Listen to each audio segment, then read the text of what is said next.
Okay, today I'm going to be showing you how to sharpen a chain on one of these type of sharpeners here with the wheel on it. This one happens to be a Chicago Electric, cheap one from Harbor Freight, but it works, and I'm going to show you how to set it up. So first of all, you want to set your angle of your tooth, the cut, as far as like this. And I've set mine normally at 35. And you're going to do that by turning this table one way or another.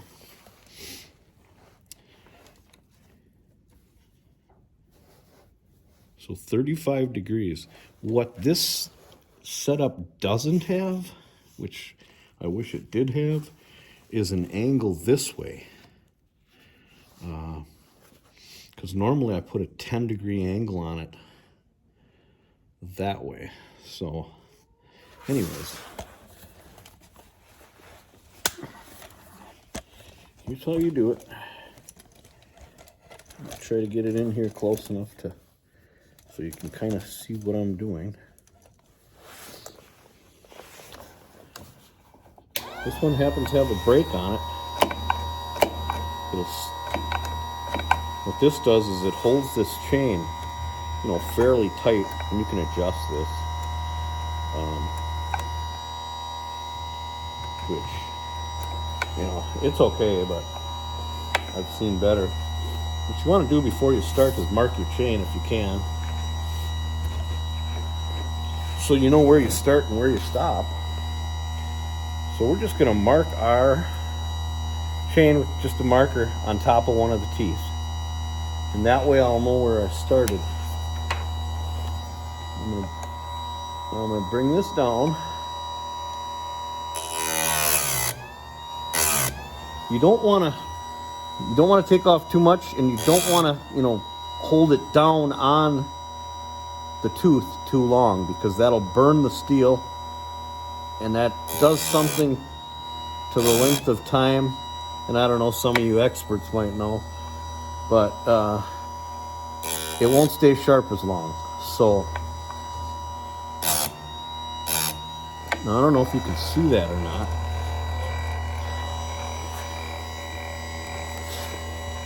Let's see if I can get this camera in here.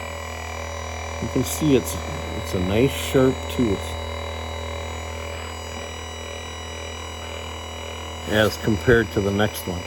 I'll move it forward one. Now you look at that tooth, and you can see the sharp one and the unsharp one, which this one isn't really dull, but so we got a 35-degree angle on here.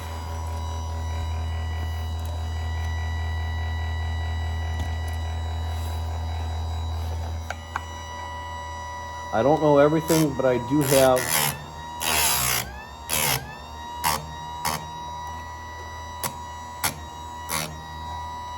$20 years of experience in the cutting business, logging business.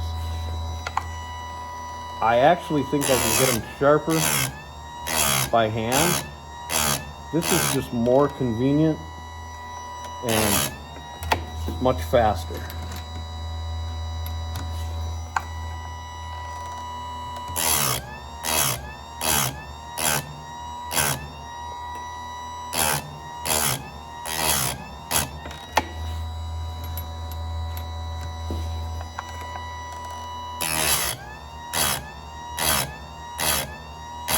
It doesn't take much.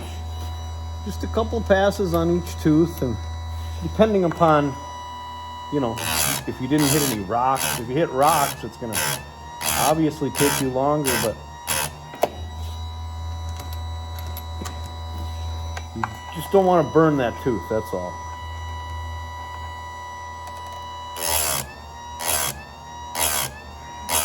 So you just touch it a little bit. Okay, so I pull my brake on, and you just go over it. few times. That sharpens up your tooth.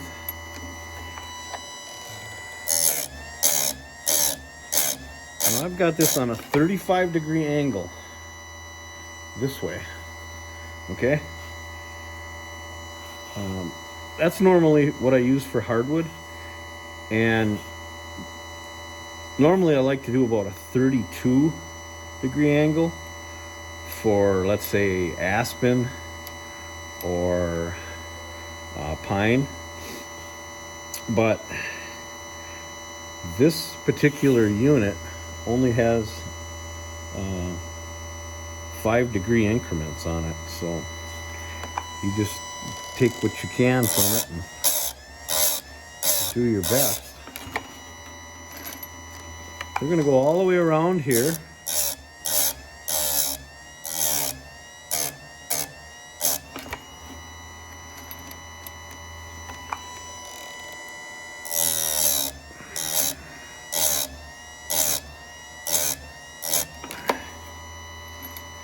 You try to keep your chain. It's got this little guide right here that you screw up and down with this knob here. Now that'll stop your,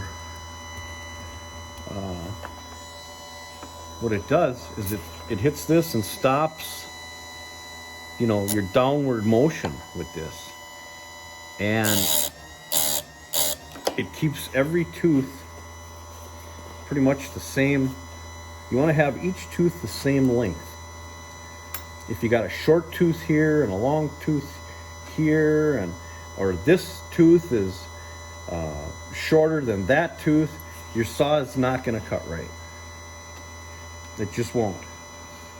It'll cut moon shapes, and you know, it'll make your life miserable and you won't even know it. So that's another tip. And also, when I was doing this by hand, I'd go a little bit harder at the beginning just to knock some off, and then if you go just lightly, that seems to really sharpen it up good. So a couple hard ones, and you do a light one.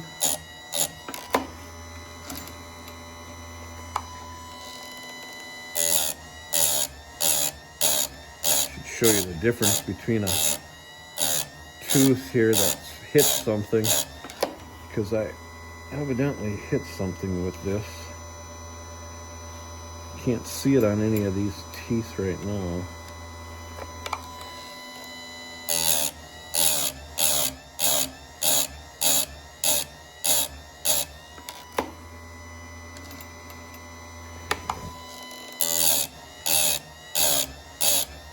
Just the regular cut angle for hardwood, maple, cherry. I mean, it'll work on anything, but some angles are better than others for different species of wood.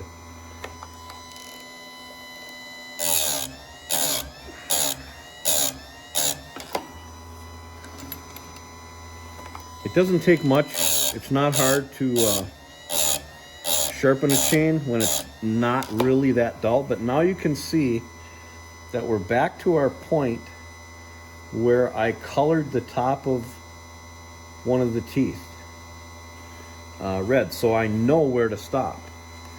Even though you can probably tell for the most part, because, you know, it's difference in shininess. So now we're going to do the other side. So we have to turn this. We're going to turn it over to 35. I guess you can kind of adjust this a little bit differently if you want to have a little less of an angle.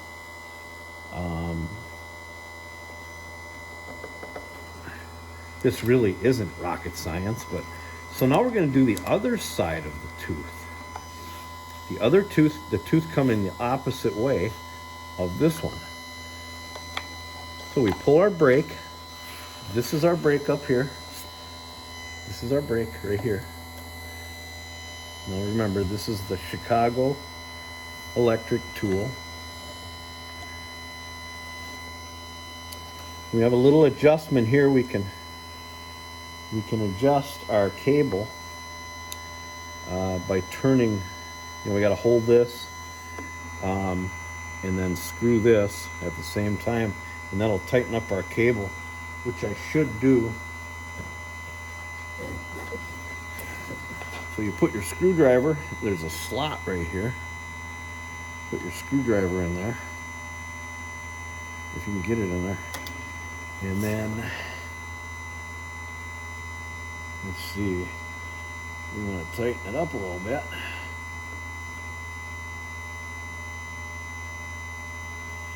I think I'm tightening it. Not 100% sure. Oh yeah. Yeah, my cable's tighter now. And then you just proceed to sharpen it. See how that tooth kind of lifts up there? I don't like that.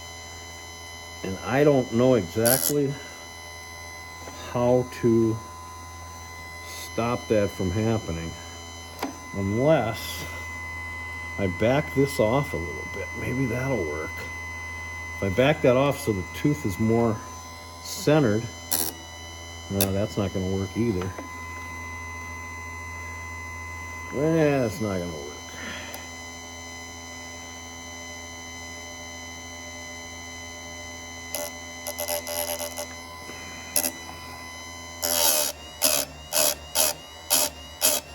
Whatever I did, it seems to have worked. I have to adjust a little bit more that way. This adjustment here will kind of limit how much you're taking off the tooth. So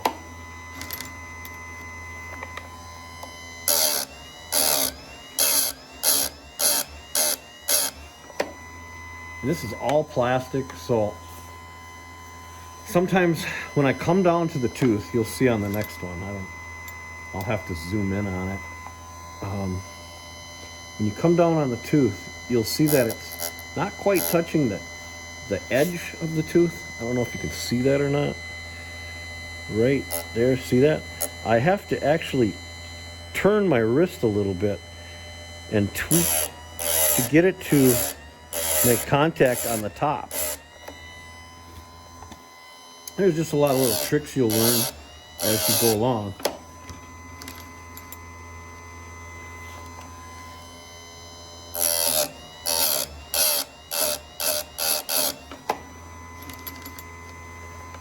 Now,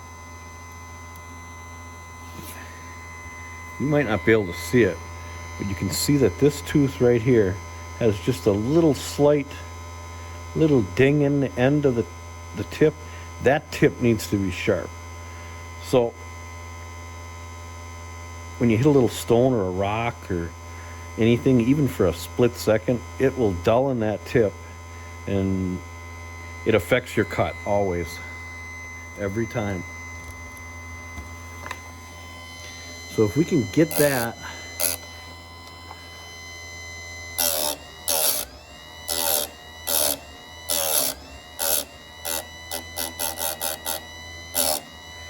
like I said, you don't want to hold it on there too long because you'll burn it.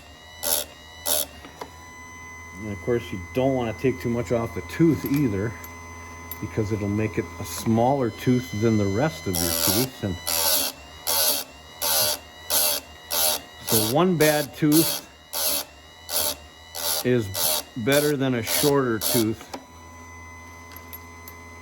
from all the rest of the teeth.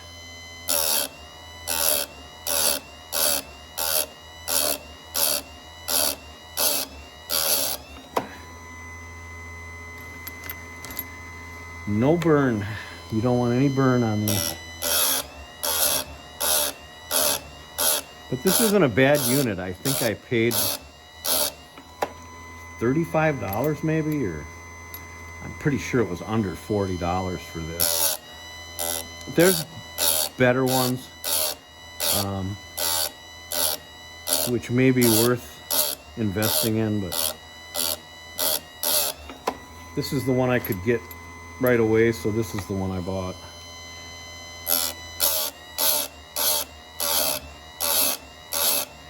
You can probably order something a little higher quality online, because like I said, I can take my wrist and tweak this left or right. That shouldn't be. If you want an accurate, precise tooth sharpening, everything should be super tight. The tooth should not move. Nothing should move at all. But this feature is nice with the brake, because I've owned some of these before when I was in the logging business for bigger chains, quite a bit bigger chains, and it didn't have that brake on it. And I don't remember exactly how that was held in place. That was many years ago.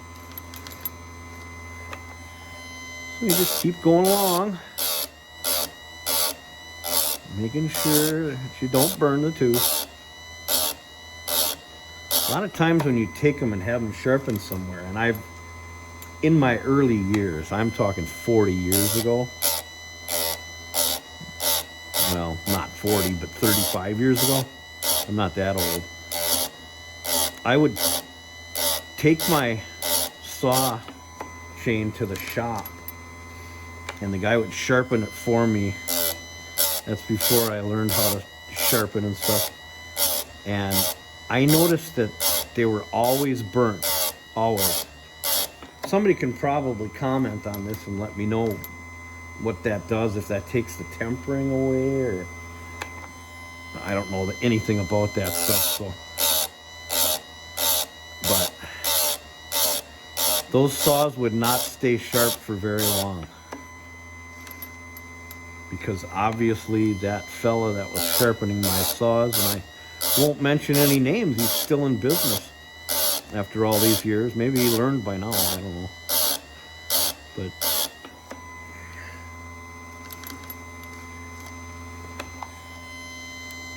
But this is not a bad unit for under $40. What can you buy for $40?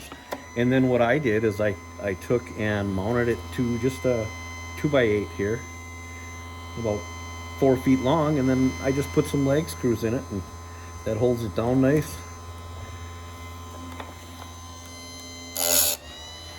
See how that tooth raises up? It's not pulled back far enough so that I can get there. Perfect. See? So there's just little things that you learn in anything you're doing. I mean, it doesn't make me any smarter than you. It just, okay, now we're back to our square one. So that's how you sharpen your chain. And also you can take the rakers down on them, which I've already done.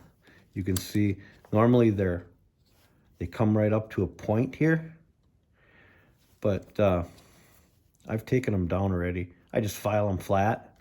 There's a gauge you can set on top of here. But there you have it.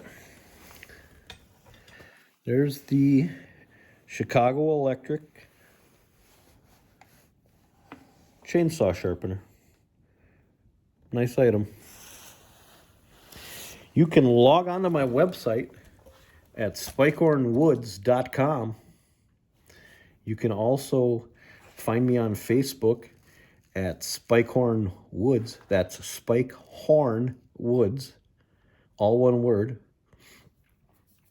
You can find me on YouTube at Spikehorn Woods. You can find me on Rumble, which is where you're probably watching this anyways. Rumble is the competitor kind of to YouTube. Rumble, you'll find me at Spikehorn Woods. Have a great day, and we'll see you next time. Here's just one last thing I wanted to show you. Now, I've already done this, but when you're going to put your chain back on your bar, obviously you want to clean it up, but I've already cleaned this rail out. But you want to take a screwdriver like this, stick it down in there, run it down, and get all the gunk out of there. I don't have a rag handy here, but I'll just wipe this off with some sawdust. Down here, you'll see there's a little hole, and that lines up. That is where your oil shoots into your chain track here. So you want to make sure that's cleaned out, so you can take a little wire, stick it in there, and it doesn't matter which side your bar is flipped, this way or that way. There's one on each side. There's one right there. So you can obviously see that one's plugged. You're taking, see? That's how that works. And